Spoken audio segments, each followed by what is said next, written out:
Hey guys, this is Ken from Mahalo.com, and in this video, I'm going to show you how to export your film directly to Final Cut Pro or Final Cut Express. So one great feature that not many people know about is the ability to work directly with Final Cut Pro from iMovie.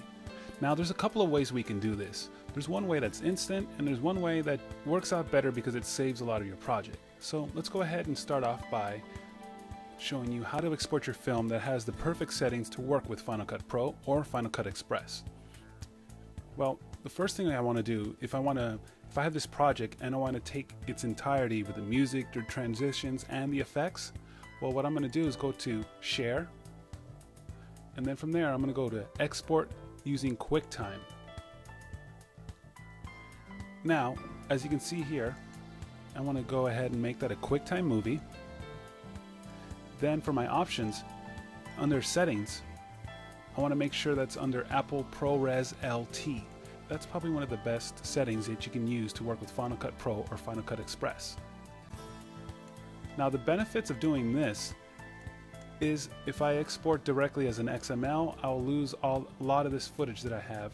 Well, like if I have these transitions, I'll lose the transitions and I'll lose these effects right here. So like I have it like kind of like that 1911 style.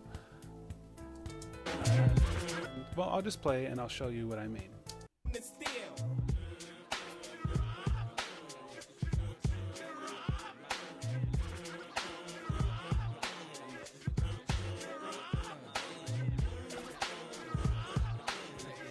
So when I export this as an XML file, as I'll show you right now, so we'll go to Share, Export Final Cut XML. Now you can see here, all transitions will be represented by cross dissolves. Titles, voiceovers, sound effects, music tracks are not exported. Cropping, Ken Burns.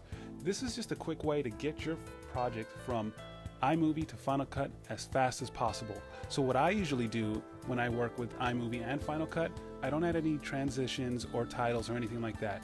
I'll take my movie, make a few cuts, and then go ahead and export that as an XML file.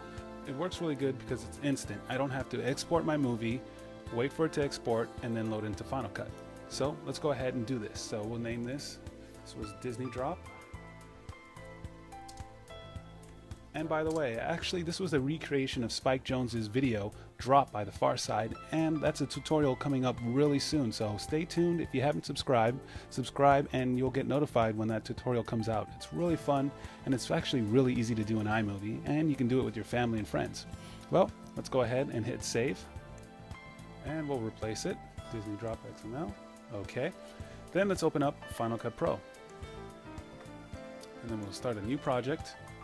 And then we'll go to File, Import, XML. And then we'll just look for Disney. And there it is, Disney Drop.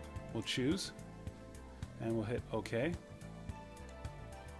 And then here's my project right here, new project, iMovie. And we'll drop it on our timeline here in Final Cut. This is one very important thing. You always want to make sure you click Yes. So this clip does not match the sequence settings or any of your sequence presets. Hitting this is going to make working in Final Cut Pro a lot easier. But we're not doing a Final Cut Pro tutorial, we're doing an iMovie tutorial.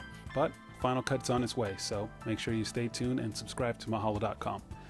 Alright, so we'll hit yes. And there's my project.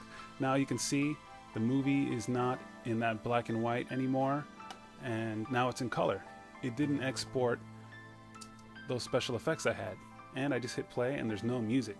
And actually that's how we did our video. We just walked backwards through the park, and I took that footage and reversed it in iMovie. Well guys, this has been Ken from Mahalo.com, and thank you for watching this tutorial. If you guys have any requests for tutorials, please send them in to request@mahalo.com. Thanks for watching.